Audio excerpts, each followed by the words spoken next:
après avoir créé notre hotspot, nous allons maintenant, nous nous sommes connectés et maintenant nous allons ouvrir notre logiciel maintenant. Le voici le logiciel maintenant.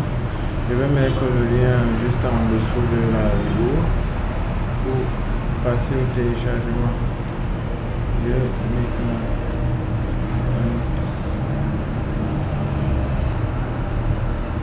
Maintenant. Ok, après avoir, on peut juste cliquer sur son URL pour l'ouvrir sur notre navigateur. Là, comme vous voyez, notre nom d'utilisateur par défaut c'est uniquement et le mot de passe c'est 1, 2, 3, 4. Ok, on clique sur le login et ok. Vous voyez, uniquement est ouvert à présent sur notre bureau. Vous voyez, j'ai pu faire beaucoup de choses avec ça.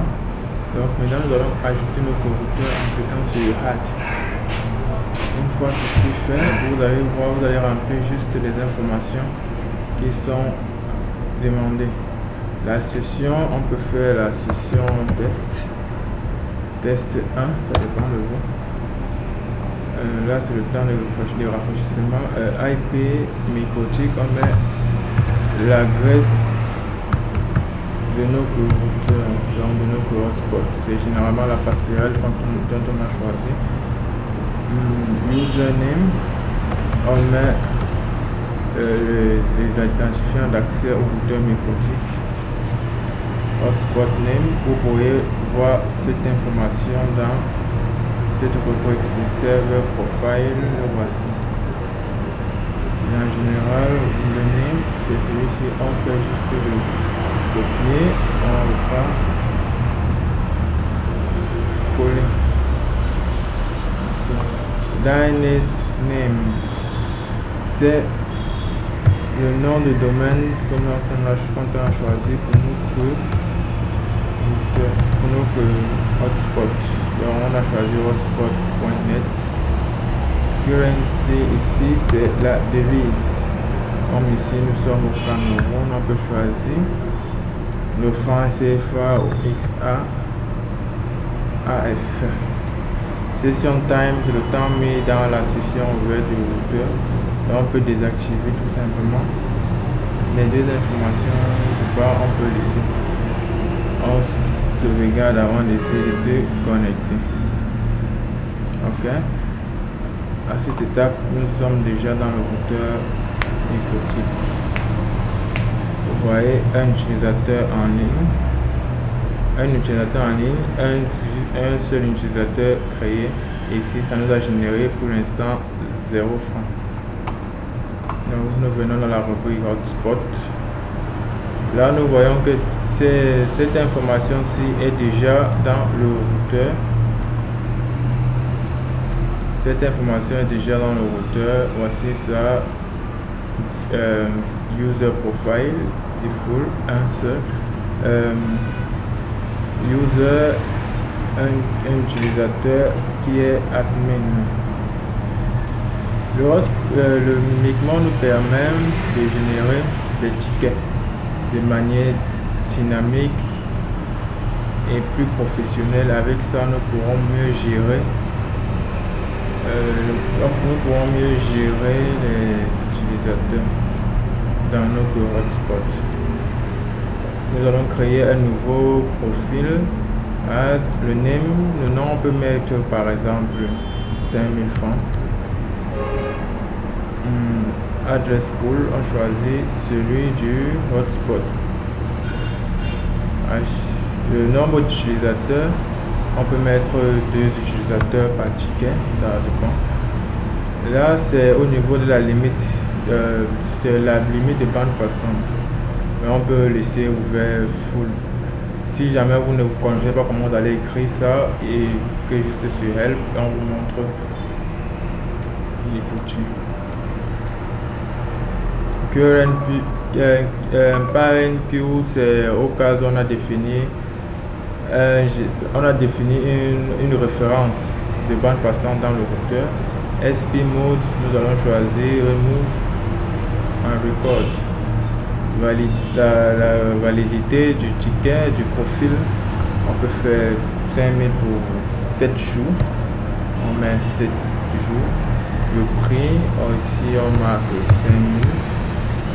Le prix de vente également, on met 5000. Lock user, ok, on active. Comme ça, dès que son ticket expire, ça bloque directement l'utilisateur. Mais sans toutefois bloquer le serveur pour qu'il puisse se reconnecter, il puisse avoir accès à la reconnexion plus tard quand il va repayer. On enregistre.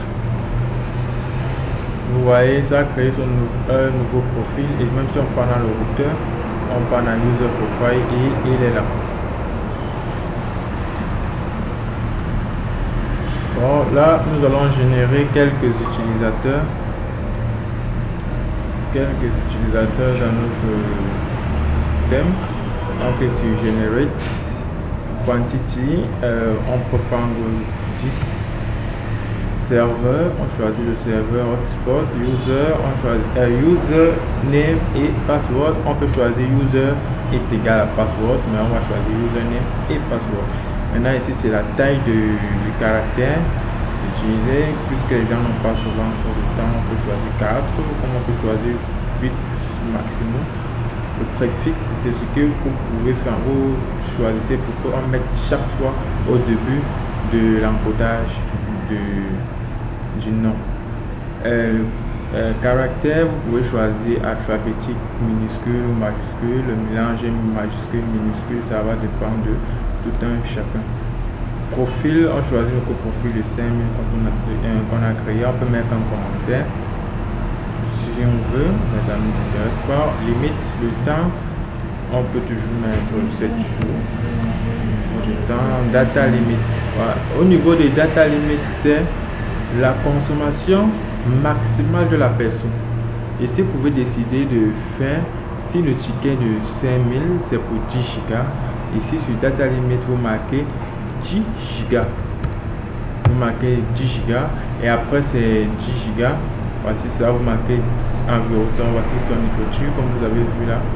Donc vous marquez 10 gigas. Une fois que la personne va consommer ces 10 gigas, elle sera déconnectée de manière automatique. Et quand c'est fait, vous cliquez sur Generate et vous laissez le serveur faire le reste du boulot. Alors c'est Generate, voilà ça en arrière-plan que vous voyez, 10 gigas, 10 gigas, 10 gigas. On peut choisir de nous faire afficher les tickets. Une fois que les tickets sont affichés, les voici. On peut enregistrer en PDF ou envoyer directement au concerné. Ça va dépendre de chacun. Mais nous allons enregistrer en PDF. Nous allons dire ticket test. Ticket test. Et voici. Comme vous pouvez constater, ils sont là, ces tickets test. Vous voyez, ils sont là juste comme on a créé. Vous voyez, on a mis le nombre de jours, le débit maximal à utiliser et tout le reste.